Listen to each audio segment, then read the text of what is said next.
Imagine कीजिए, एक ऐसी दीवार जो लंदन से न्यूयॉर्क तक की दूरी जितनी लंबी है। एक ऐसी लकीर जो एक पूरे कॉन्टिनेंट को दो हिस्सों में बांट देती है।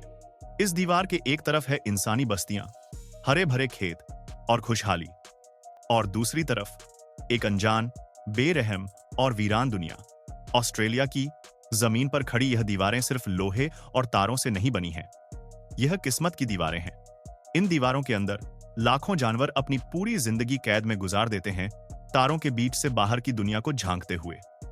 लेकिन क्या सिर्फ जानवर ही इसके पीछे कैद हैं, या फिर इन दीवारों के पीछे कुछ ऐसा राज दफन है, कुछ इतना चौंका देने वाला सच जिसे जानने के लिए हर कोई तैयार नहीं है?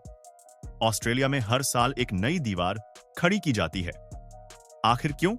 यह दीवारें किसे बचा रही हैं और किसे बर्बाद कर रही हैं? दोस्तों, आज हम इस दीवार के पीछे छुपे उस राज से पर्दा उठाएंगे जो तबाही, अनजानी गलतियों और कुदरत के एक अजीब खेल की कहानी है। यह सफर आपके रोंगटे खड़े कर देगा। लेकिन आगे बढ़ने से पहले हमारी आपसे एक छोटी सी रिक्वेस्ट है कि अगर आप हमारे चैनल पर पहली बार आए हैं तो प्लीज इसे सब्सक्राइब जरूर कर लीजिए, और अगर वीडियो पसंद आए तो उसे लाइक करना मत भूलिएगा। एक छोटी सी गलती, एक बड़ी तबाही। इस पूरी कहानी की शुरुआत होती है एक छोटी सी मासूम सी गलती से। साल था 1859। थॉमस ऑस्टिन नाम के एक अमीर अंग्रेज को उसके भाई ने इंग्लैंड से 24 जंगली खरगोश तोहफे में भेजे। ऑस्टिन को शिकार का बहुत शौक था और यह खरगोश उसके मनोरंजन के लिए थे। लेकिन यह मासूम सा तोहफा ऑस्ट्रेलिया के लिए एक कयामत साबित हुआ। वहां का मौसम और माहौल इन खरगोशों के लिए जन्नत जैसा था। उनका कोई नेचुरल शिकारी नहीं था और उन्होंने इतनी तेजी से अपनी आबादी बढ़ानी शुरू की जिसका किसी को अंदाजा नहीं था। यह खरगोश हर साल लगभग 60 मील आगे बढ़ रहे थे और सिर्फ 50 सालों के अंदर उन्होंने पूरे ऑस्ट्रेलिया पर कब्जा कर लिया। सिर्फ 6 साल बाद ऑस्टिन ने खुद अखबार को बताया कि उसने अपने इलाके में 20,000 खरगोशों को मारा है, लेकिन इससे कोई फर्क नहीं पड़ा। यह खरगोशों की फौज जहां से गुजरती पूरी हरियाली साफ कर देती, जमीन को बंजर बना देती, जिससे वहां के लोकल जानवरों के लिए भूखमरी की नौबत आ गई। इतना ही नहीं, उनके जमीन के नीचे बिल खोदने की आदत ने मिट्टी का भारी कटाव शुरू कर दिया, जिससे उपजाऊ जमीन धूल में बदल गई। समस्या का हल, एक और बड़ी समस्या। इस खरगोशों के आतंक से निपटने के लिए ऑस्ट्रेलिया ने एक ऐसा कदम उठाया जो इतिहास बदलने वाला था। उन्होंने दीवारें बनाना शुरू की। 1886 में पहली रैबिट प्रूफ फेंस बनाई गई। धीरे धीरे यह दीवारों का जाल पूरे देश में फैलने लगा। लेकिन एक अजीब बात हुई, यह दीवारें खरगोशों को रोकने में उतनी कामयाब नहीं हुई, क्योंकि खरगोश जमीन के नीचे से सुरंग बना लेते थे या कूद जाते थे। मगर यह दीवारें बड़े जानवरों जैसे डिंगो, कैंगरू और एमू को रोकने में कमाल का काम कर रही थी। यह देखकर किसानों की आंखें चमक उठीं। उनके लिए यह दीवारें एक वरदान थीं, जो उनकी भेड़ों और फसलों को जंगली जानवरों से बचाती थी, जिससे उनका आर्थिक नुकसान रुक गया। बस फिर क्या था, किसानों ने और सरकार ने मिलकर इन दीवारों को और लंबा और मजबूत बनाना शुरू कर दिया, और ऑस्ट्रेलिया लैंड ऑफ फेंसेस बन गया। किस्मत की लकीर, दीवार के दोनों तरफ। यह दीवारें, खासकर 3100 मील लंबी डिंगो फेंस, अब सिर्फ एक बैरियर नहीं रही, यह एक इकोलॉजिकल बाउंड्री बन गई। एक ऐसी लक्ष्मण रेखा जिसने कुदरत को दो हिस्सों में बांट दिया। इस दीवार के एक तरफ उत्तर पश्चिम में डिंगो जैसे शिकारी आजादी से घूमते हैं, और दूसरी तरफ दक्षिण पूर्व में उनका नाम ओ निशान नहीं है। इस छोटे से फर्क ने जमीन आसमान का अंतर पैदा कर दिया है। जिस तरफ डिंगो हैं, वहां वो लोमड़ी, बिल्ली और खरगोश जैसे छोटे शिकारियों को कंट्रोल में रखते हैं, जिससे वहां का इकोसिस्टम बैलेंस रहता है।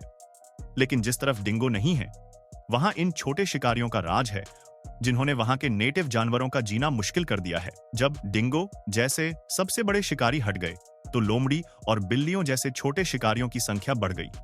इसका सीधा असर खरगोश और चूहों जैसे छोटे जानवरों पर पड़ा, जिनकी संख्या कम होने से खास तरह के पौधों और बीजों को पनपने का मौका मिला, जिसने जमीन का पूरा नक्शा ही बदल दिया। यह अंतर इतना गहरा है कि आप दीवार के दोनों तरफ जमीन में फर्क महसूस कर सकते हैं। एक तरफ रेत के टीले बड़े और घने पौधों से ढके हैं, तो दूसरी तरफ टीले छोटे और जमीन बंजर है। यह सब सिर्फ एक दीवार की वजह से।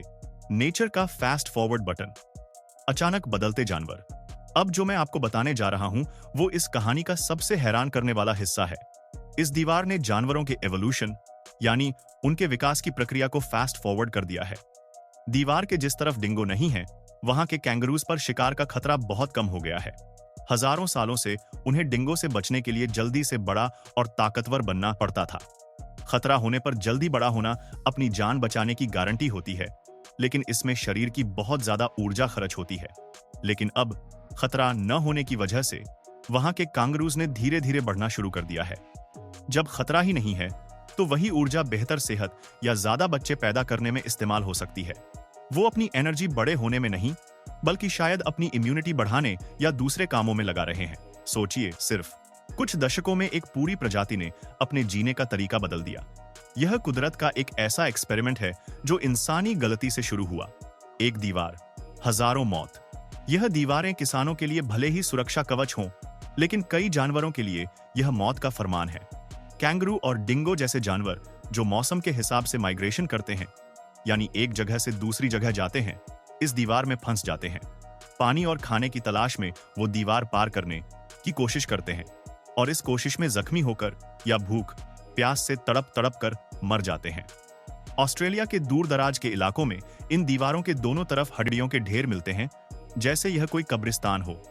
यह दीवार एक साइलेंट किलर बन चुकी है जो हर साल हजारों बेगुनाह जानवरों की जान लेती है। जाल जिसे तोड़ना नामुमकिन है। तो आप सोच रहे होंगे, अगर यह दीवारें इतनी बड़ी समस्या हैं, तो इन्हें हटा क्यों नहीं देते? यही इस कहानी का सबसे बड़ा पैराडॉक्स यानी विरोधाभास है। इन दीवारों को हटाना अब और भी बड़ी तबाही ला सकता है। सोचिए, अगर आज डिंगो फेंस को हटा दिया जाए तो डिंगो की फौज उस इलाके में घुस जाएगी जहां के कैंगरूज आप धीरे धीरे बड़े होते हैं और लड़ाई के लिए तैयार नहीं हैं। नतीजा, एक भयानक कत्ल आम।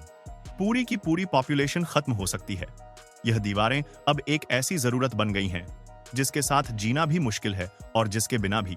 इन 140 साल पुरानी दीवारों को मेंटेन करने का सालाना खर्च ही लगभग $1 मिलियन है। लेकिन यह अब कमजोर पड़ रही हैं और जानवर इनमें सुराख बनाकर पार हो रहे हैं। एक भारतीय परिप्रेक्ष्य। यह कहानी सिर्फ ऑस्ट्रेलिया की नहीं है। हम अपने देश में भी ऐसी ही अनजानी दीवारें खड़ी कर रहे हैं। जब विकास के नाम पर जानवरों के नेचुरल कॉरिडोर्स यानी उनके आने जाने के रास्ते बंद कर दिए जाते हैं, चाहे वो हाईवे हो या रेलवे लाइन ही बना रहे होते हैं। हमारे जंगलों के बीच से निकलती सड़कें और रेल लाइनें भी ऐसी ही अदृश्य दीवारें हैं जो बाघों और हाथियों के विशाल घरों को छोटे छोटे टुकड़ों में बांट देती हैं। इससे न केवल उनके शिकार करने का इलाका कम होता है, बल्कि आबादी अलग थलग पड़ जाने से आनुवंशिक विविधता भी कम होती है, जो भविष्य में उनके अस्तित्व के लिए एक बड़ा खतरा है। हाथियों का फसलों को बर्बाद करना या तेंदुओं का शहरों में घुस आना, यह उसी ह्यूमन एनिमल कॉन्फ्लिक्ट का नतीजा है। हम जानवरों को उनके घर से निकाल रहे हैं, उनकी किस्मत की लकीर खींच रहे हैं। ऑस्ट्रेलिया की कहानी एक चेतावनी है कि कुदरत के साथ की गई छोटी सी छेड़छाड़ भी भविष्य में कितनी बड़ी तबाही ला सकती है। तो दोस्तों, यह दीवारें इंसानी गलती का एक जीता जागता सबूत हैं। यह एक इकोलॉजिकल डिजास्टर है, लेकिन अब एक ऐसी मजबूरी भी जिसे हटाना शायद उससे भी बड़ा डिजास्टर होगा। यह कहानी हमें सिखाती है कि कुदरत का बैलेंस बहुत नाजुक होता है। यह एक आईना है जो दिखाता है कि इंसान जब कुदरत की कहानी में एक लकीर खींचता है, तो कुदरत उस कहानी को हमेशा के लिए बदल देती है। आप इस बारे में क्या सोचते हैं? क्या विकास और पर्यावरण के बीच संतुलन बनाना संभव है? हमें नीचे कमेंट्स में अपनी राय जरूर बताइए। अगर आपको यह जानकारी पसंद आई हो तो वीडियो को लाइक करें, शेयर करें और हमारे चैनल को सब्सक्राइब करना ना भूलें। मिलते हैं अगले वीडियो में। धन्यवाद।